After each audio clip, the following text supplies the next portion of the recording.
Hey there, this is Kyra Sucharski, your friendly local DAR specialist, and you are listening to The Radar. Welcome back to our podcast focused on disaster preparedness, response, and recovery. In today's episode, we are going to talk about the importance of building community resilience. With me today is one of my favorite team members and mentor, Jerry Ann Cornett. Would you like to go ahead and introduce yourself? Sure. Thank you, Kyra. Yes, as she said, my name is Jerry Ann Cornett, and I am in the Abilene area, and I am also a DAR specialist, disaster assessment and recovery, and I cover 19 counties of the big country. Yeah, I think you have one of the largest areas, if I'm not mistaken, out of our entire team. I'm close. I am trumped by Ryan Martin, who has 26 counties. He's Mm-hmm. a beast. Oh, yeah. All right. So I'm just going to go into kind of the big topic for today. So resilience as a whole. Now for me, it's kind of a weird topic because I think of like the academic definition. I go back to my college days where we had to take these exams and define it, and go, what's resistance versus resilience? And then kind of talk about all the community lifelines that go into play and things like that. So, how do you define resilience? Well, I did look it up in the dictionary, and it is um, basically just a simple term of being able to recover or bounce back quickly. So I like that. And I kind of play into that a little bit. And when I think of my platform, which is building resilient rural communities, I take that simplicity to heart.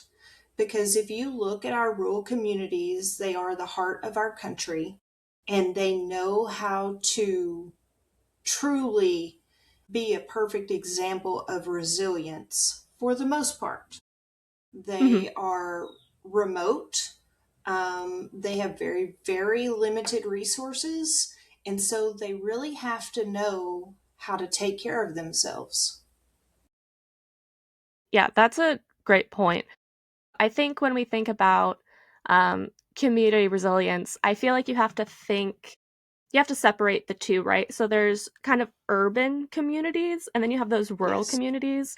And when we think of the community lifelines, or um, I keep using that term. For anyone who doesn't know what a community lifeline is out there, it's basically all of the resources that you have. So it could be churches, schools, um, other organizations that are local to that community, your hospitals, your even like electricity companies, things like that. All of those kind of play into building up that community, and assisting that community if something were to happen.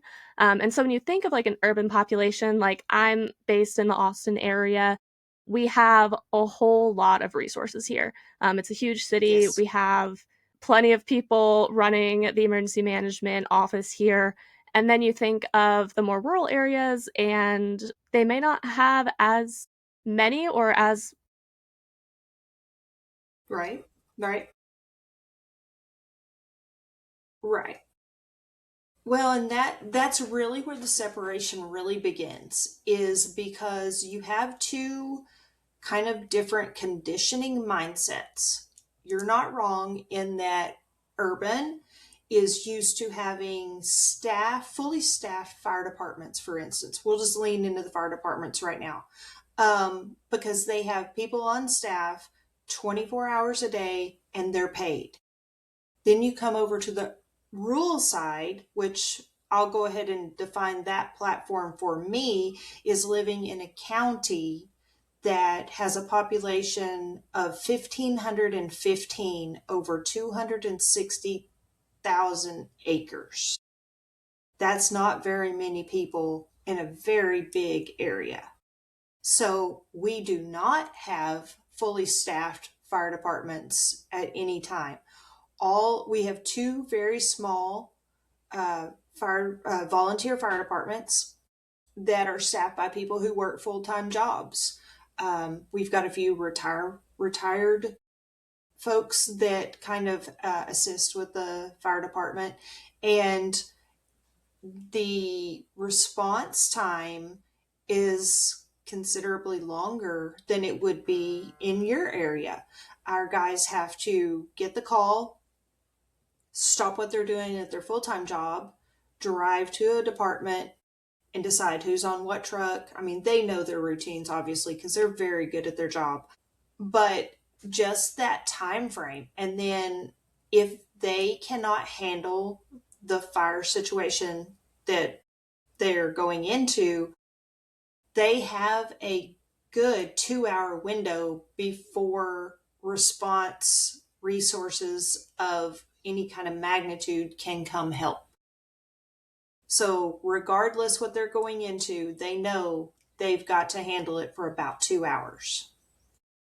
Yeah, and that's, I think, a lot of the more rural counties because they have either the volunteer fire department or they might have only one hospital and it may not have that trauma one center that may be needed. Um, Correct. or, if we're thinking animal response, they may only have maybe one or two vet clinics total in the entire county. Yes. And maybe they don't have like a large animal shelter that could assist for animal response, for instance. Um, Right.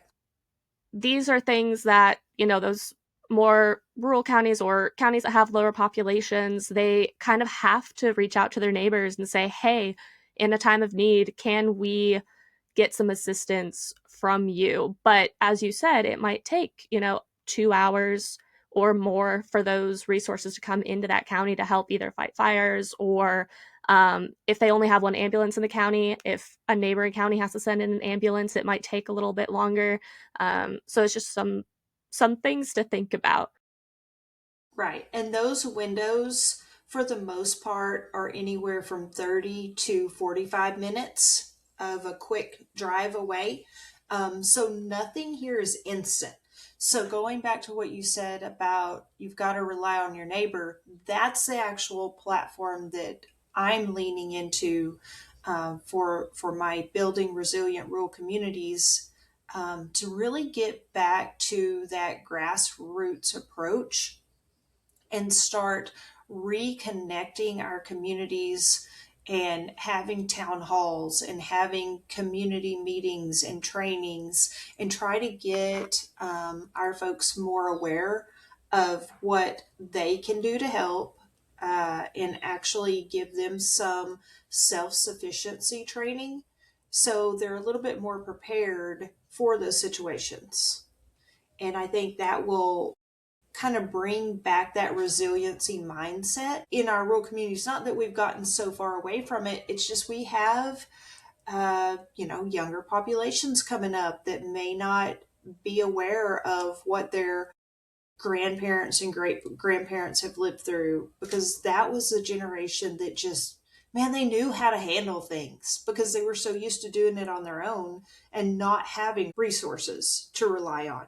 And we just don't. Out of the 19 counties that I have, only two of them, uh, two of the counties, Taylor and Brown, could kind of be considered a little bit more urban, but that's just Abilene and Brownwood. And then they still have the little communities that surround them that are just like the county that I live in, which is Throckmorton. Hmm. And I think what you kind of said, like having those meetings, that training is really important both in rural communities and even in urban populations because I do It think is. that people have lost touch with disaster preparedness or emergency management practices, especially in recent years. Um, Mm-hmm. so something that we do as a unit, as a team, is we try our best to do disaster preparedness education for Yes. the public.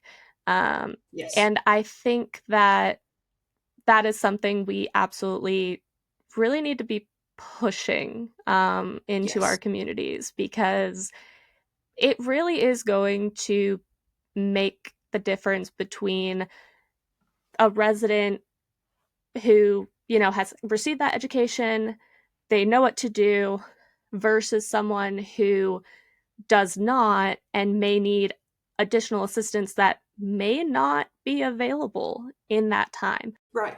Well, we're always growing young families.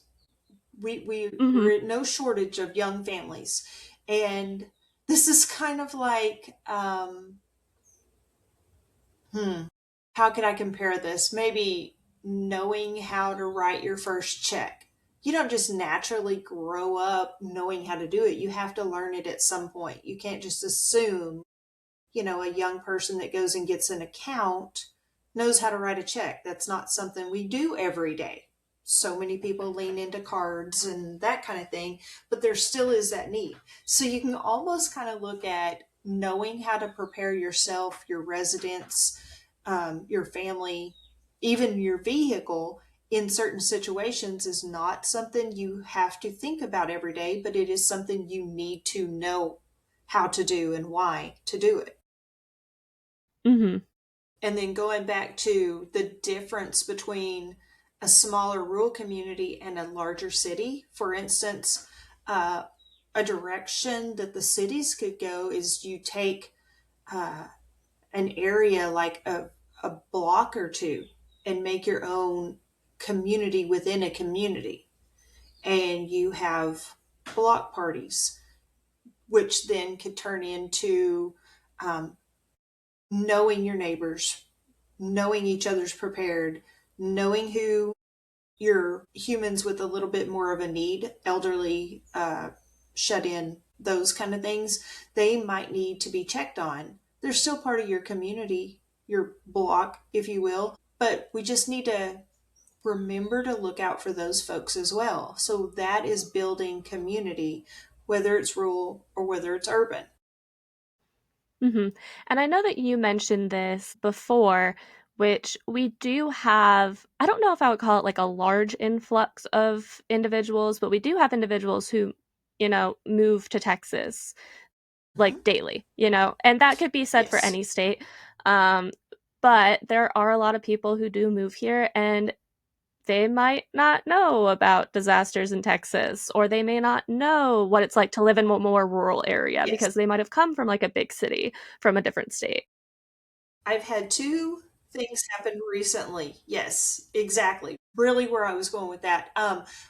We have an influx of Metroplex people who are buying houses in the country, getting their kids out of the city, that kind of thing, that are not used to not having resources at their fingertips, along with a lot of people moving, like you said, from out of state, buying houses online, moving to the community that they've never seen, and they think it's quaint, it's maybe very tranquil, we're very retiree-esque, if you will, and they think we're moving to this simple little Mayberry town and it's going to be great. But they don't think to ask the important questions of how do I know? Whether you come from out of state or you come from the Metroplex, just it's a different environment that we as current residents and grown up here um, take a little bit for granted because we just know we grew up knowing. But then when you are a move in person, you don't think to ask what our alarm systems are, or is there a community shelter, or what do you do? Who do you call? How do you know? When you don't have those resources that you see, like a fire department on every corner or a police officer driving down the street or anything like that, it's kind of out of sight, out of mind. Again, back to these are not things that we think about on the daily. We think about them when we need them, Hmm. just not on the daily. Yeah. So if we're not continually reaching out to our residents and making sure that everyone knows the important things about each community, because each community is different. For instance, Throckmorton still has a siren system, and the siren system can alert for numerous different things. It could be a care flight helicopter coming into the hospital. It could be a warning siren for a tornado. It could be a siren for a fire that is actually going on to call our firefighters to the firehouse. Um, it could be severe weather coming in. So those kind of things are just situations that people don't think about asking. Then I go over to Stevens County to do a winter preparedness for the Senior Citizens Center. And I'm thinking, what do I really need to tell them? And I thought, I'm going to check on the alert system and see what Stevens County alert system is. So I made a call to the EMC, and sure enough, there is a link. It's a HyperReach link that you have to physically go to, sign up for, to get alerts to your phone.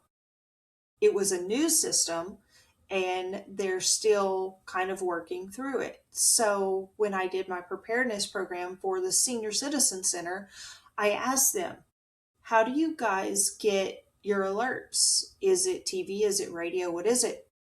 And one sweet gentleman just piped up and said, my daughter from DFW calls me and tells me there's weather in the area.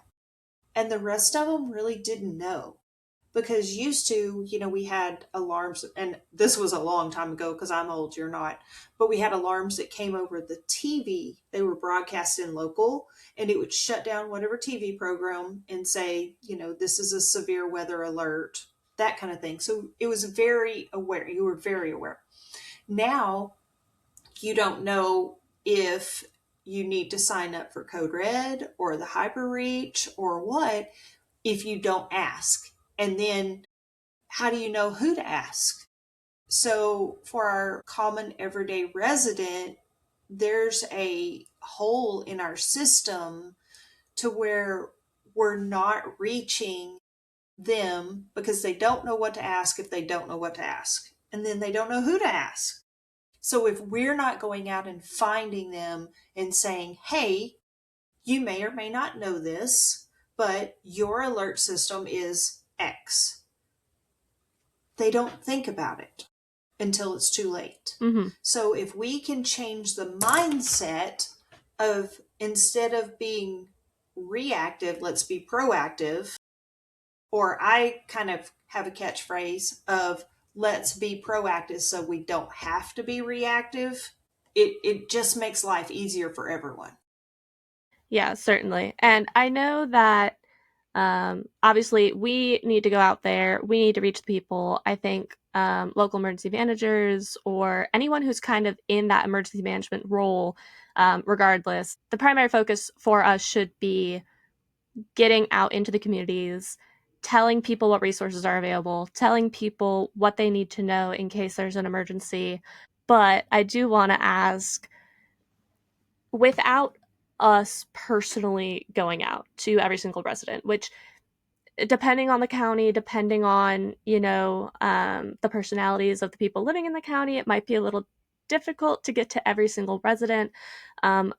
What can Texans, new and old, do to try and build that community resilience or help prepare themselves just at home on the daily?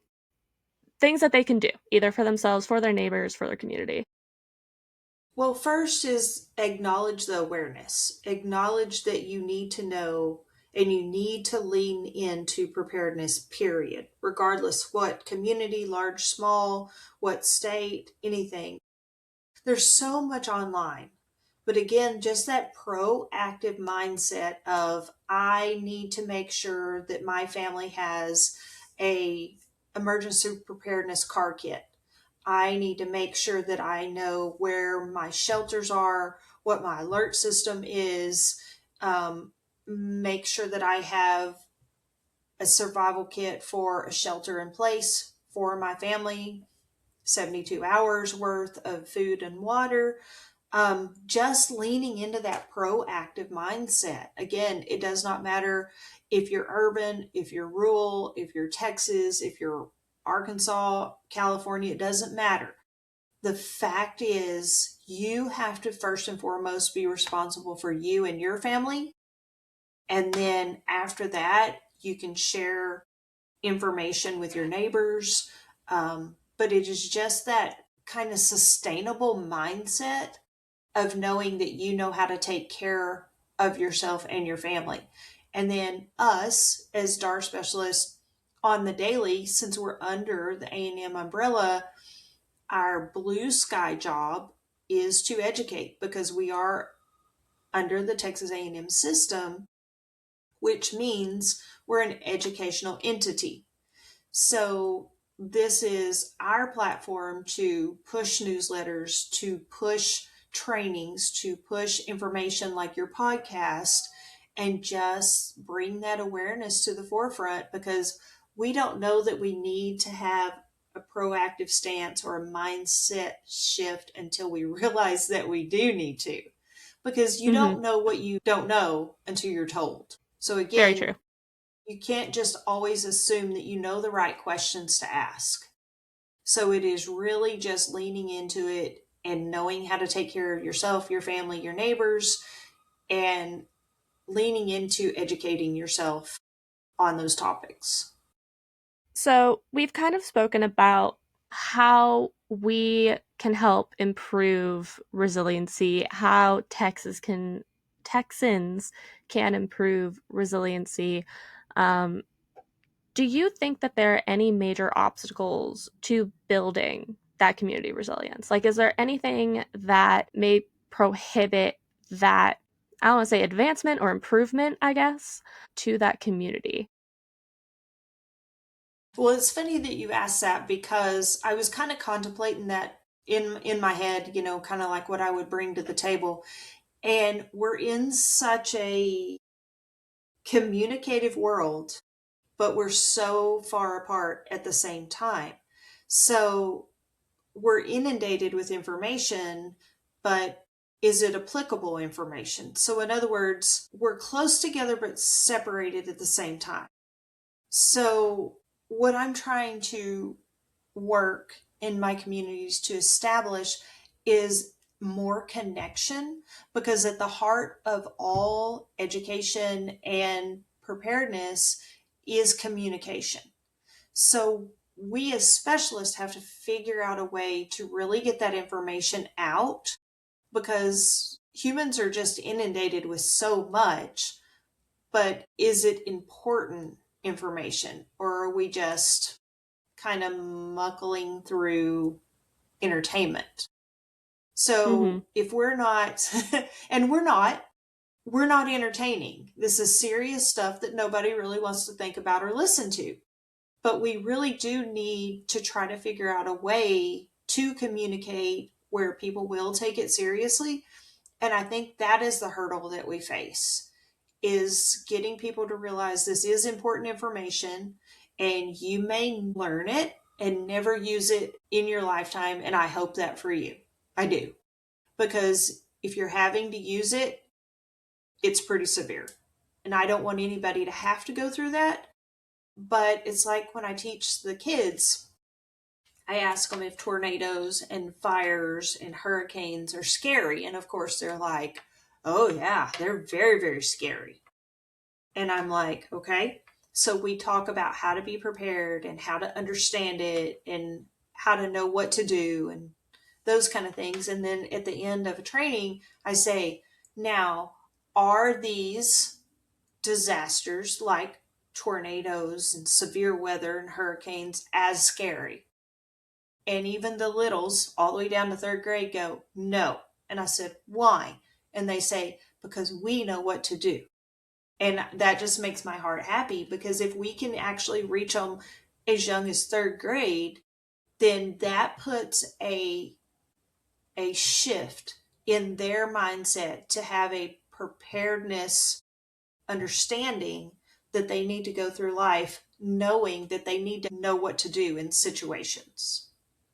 And then Mm-hmm. as they grow, then they're going to lean into it and share it with their kids and so on and so forth. So there is a big opportunity to have a complete shift if we can just get out there, get the information, get the people to come to trainings and ask questions and get communities and counties to buy in to our platform. Yeah, and I think that's really important is reaching that younger generation.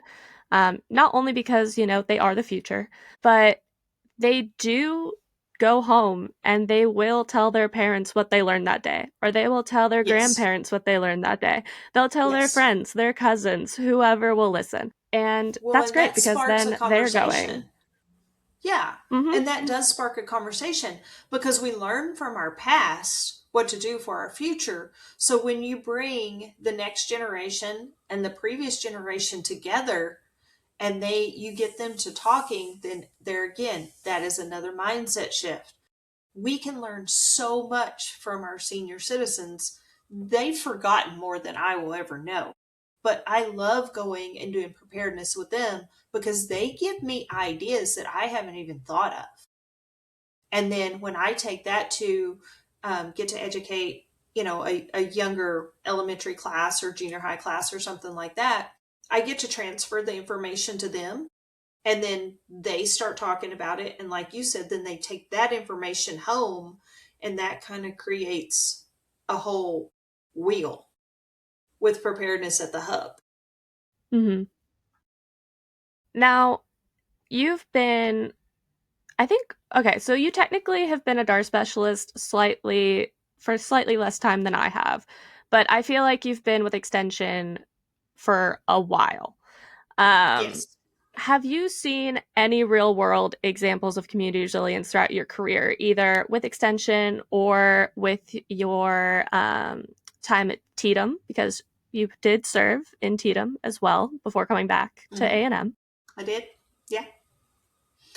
Um, Absolutely. Because I was in the COVID era, I saw people jump together and make shift out of different situations, make facilities come alive that needed to be. I have seen counties come together that didn't have really the means to do what they did, but they made it work. For instance, my actual own home county doesn't have any kind of sheltering system.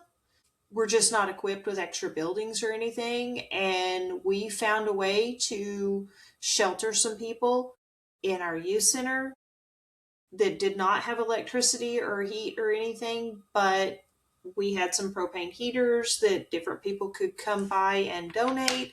We actually found a way to set up a cooker outside and have a feeding station.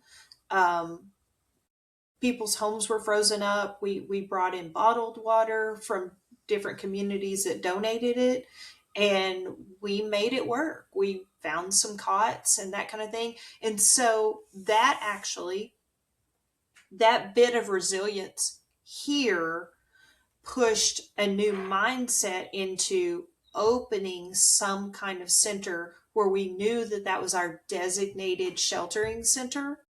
And then we got donations to then put a generator in that center. And now, if we have another like Snowmageddon, um, we know that we've got at least one building in the community that will continue to have power. We have a big enough generator that we can heat the facility in the wintertime and we can prepare food and we can set up cots. And it was just a major mindset shift because you don't know what you need until you don't have it. And then it's a wake up call.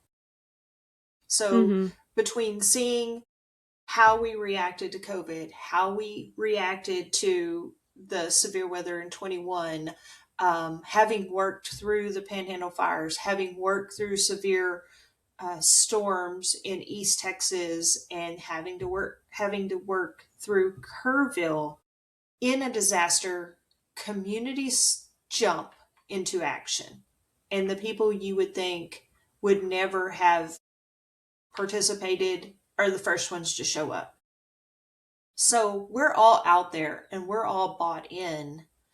It's just we don't usually jump into action until we have to. But I feel Mm-hmm. like I've really grown from day one as a DAR specialist into understanding kind of more the needs that we're seeing out there, having worked through those different disasters, whether at the time I was with Extension or with Tatum or DAR, you learn from every one of them. And that's what you take back to the table. And I really think our public appreciates real world experience more so than education. And the education is, there's a need Mm-hmm. there. I'm not discrediting it, but when you have the stories to tell that you have lived through or you've seen people live through, it makes a deeper connection. And that's what building resilient communities is all about. And my platform is reaching those grassroots, bringing real world stories and sharing them with people. Again, I cannot harp on it enough to encourage a mindset shift for preparedness and sustainability. So, with that being said, are there any specific programs or resources that people can look into to learn more about building that community resiliency that we've kind of talked about this whole episode? We do not have a shortage of resources by any means. There are program after program after program out there. Whether you can just look it up and read through it, there's Ready Texas. TDOM is pushing a lot of information on their website. Extension is just a wealth of knowledge. But at the end of the day, it really boils down to a community coming together and communicating their needs and reaching out to say, hey, we want people to come help us do some assessment and some education so we can be more, or lean into being proactive about these different topics, because it really does have to be community centric, because two of my counties are not identical, whether it's population or location or dynamics or any of that. They're not going to be alike. So every bit of information and training that comes to a community needs to be applicable to that community. But yes, as an individual, you have the world at your fingertips. You can ask any of us to come and speak or share, or you can do the research yourself. It's just about knowing that you do need to do it and be prepared for whatever hits your community. Because, again, a hurricane is not going to hit Throckmorton, but we do flood, we do burn, and we do have tornadoes. Well, thank you so much for joining me today. I always appreciate hearing your perspective and learning about your personal experiences. For all of our listeners out there, thank you for tuning in. As a reminder, we will be uploading 2 new episodes each month, so feel free to subscribe to our podcast so you can stay up to date as new episodes are released. And with that, we will see you all in the next episode. Bye!